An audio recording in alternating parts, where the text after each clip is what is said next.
June 2012, Katie Holmes initiates a plan that looks less like a breakup and more like a tactical extraction. She knows her regular devices are likely compromised, so she goes dark, communicating with attorneys exclusively through a disposable burner phone smuggled in by a friend. She waits for the perfect tactical window, when Tom is 2,600 miles away in Iceland, filming Oblivion, distracted and isolated. While he's on set, Katie executes a silent coup in New York City. She secretly rents a safe house in Chelsea and systematically fires the security team loyal to Tom, replacing them with guards who answer only to her. She blindsides him with a filing that demands sole custody, banking on New York courts rather than California's. Tom never saw it coming. He had the power, but she had the element of surprise.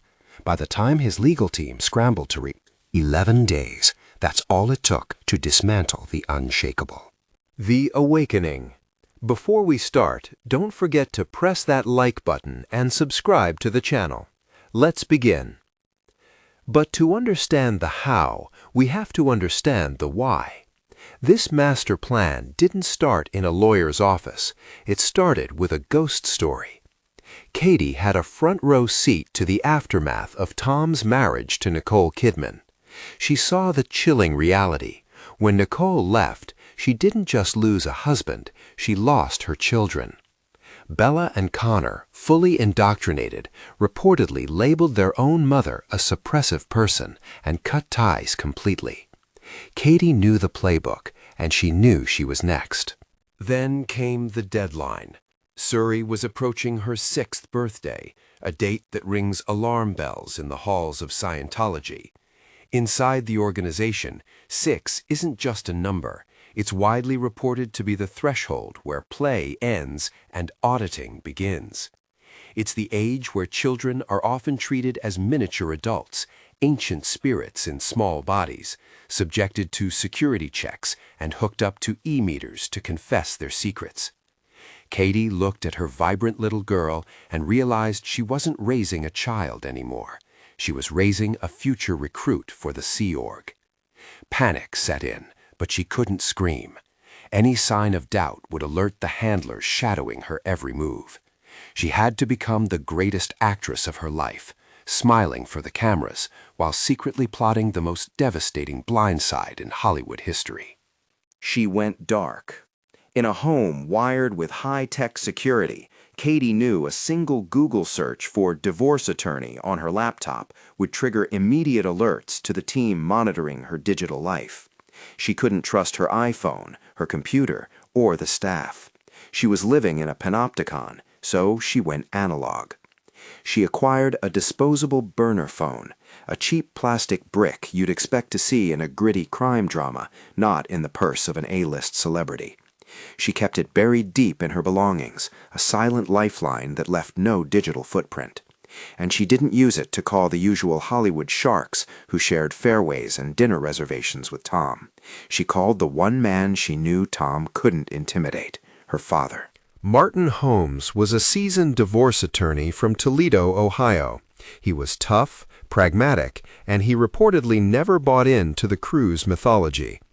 Together, they identified a fatal flaw in the standard celebrity breakup playbook, California.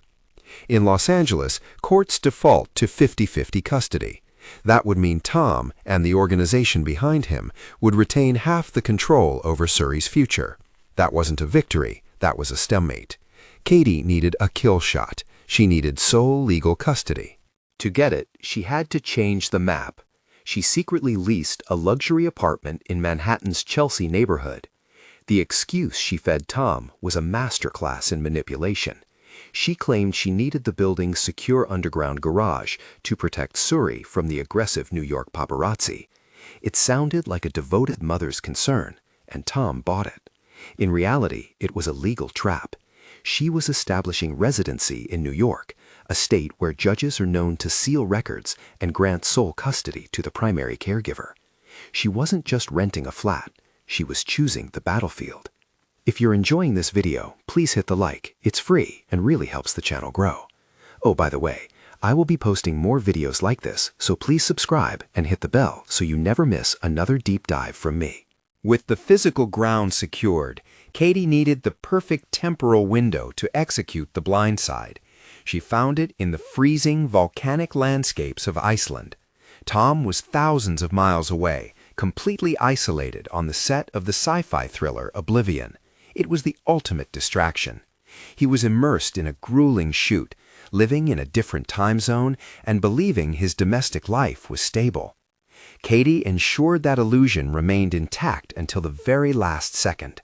Just 2 weeks before the detonation, she flew to Reykjavik to visit him. She played the role of the adoring wife to absolute perfection. They were photographed holding hands, laughing, and strolling under the midnight sun.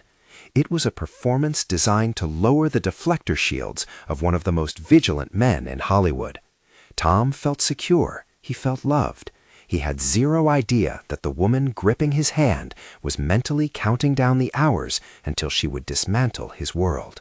As soon as her jet touched down back in New York, the mask fell off.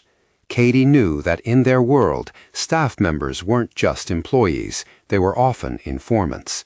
Her driver, her bodyguard, her publicist, anyone with a history of loyalty to Tom or the organization was a potential liability. So she purged the system. In a swift, brutal cull, she fired them all. She severed the surveillance network that had tracked her for years and replaced them with a new team, strangers to Tom, but loyal only to her. The spies were gone. The lines of communication were cut. She had cleared the deck for total war. On June 29, 2012, the silence broke. Tom, preparing to celebrate his 50th birthday on location in Iceland, answered a call that brought the biggest movie star on the planet to his knees.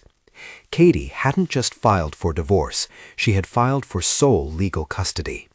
In the celebrity divorce playbook, this is a declaration of nuclear war. Usually, battles like this drag on for years, with lawyers bleeding clients dry over every piece of art and real estate. But Katie had a secret weapon that caught everyone off guard: velocity. She understood that the organization backing Tom feared one thing above all else: discovery. They despised the idea of their internal workings being dissected in open court. If this went to trial, the dirty laundry wouldn't just be aired, it would be broadcast globally. We're talking about details regarding the alleged auditioning of romantic partners and the realities of life inside their secluded bases. Katie weaponized this paranoia. Her legal team blitzed Tom's camp, slamming them with demands so rapidly they didn't have time to strategize. The message was clear: settle now or we expose everything. It was a masterstroke of pressure. In just 11 days, a time frame that is practically light speed for $1 billion split, the impossible happened. The legal team that had never lost a fight folded. On July 9th, a settlement was signed. Katie Holmes had stared down the most powerful machinery in Hollywood, and in less than 2 weeks, forced them to blink. Yet the moment the ink dried, the chaos of the legal blitz vanished, replaced by a suffocating silence. Katie walked away with the ultimate prize, Suri. She secured primary physical custody, granting her sole dominion over her daughter's education and spiritual upbringing. The clause was absolute. Suri would never step foot inside a Scientology indoctrination center. The generational cycle was broken. But this victory came with a terrifying price tag. The hidden truth of the settlement was an iron curtain that descended over Katie's personal life. Insiders revealed that to buy her exit, she reportedly signed an NDA so restrictive it functioned as a total gag order. She was forbidden from speaking a negative word about the church or discussing the marriage.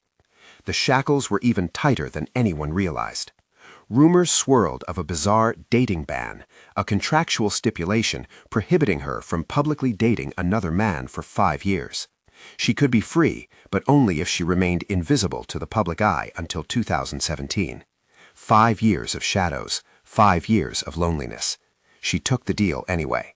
She accepted the muzzle and the isolation without flinching, willingly trading her voice and her own freedom to ransom her daughter's future.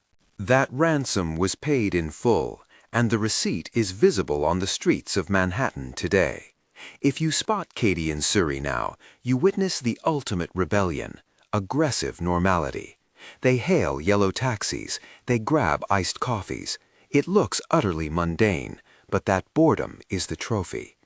Katie didn't fight for fame, she fought for the luxury of an unscripted life. However, the picture is notably empty of one person. Tom has reportedly not seen his daughter in over a decade. Under the organization's rigid code, family members deemed suppressive persons are subject to total disconnection. Katie likely calculated this heart-wrenching variable from the start, accepting that her daughter might grow up without a father so she wouldn't grow up inside a high-control group.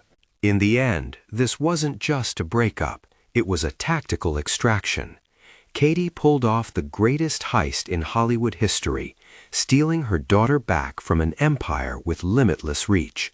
And she didn't do it with a weapon, just a disposable burner phone and the terrifying resolve of a mother who refused to let history repeat itself.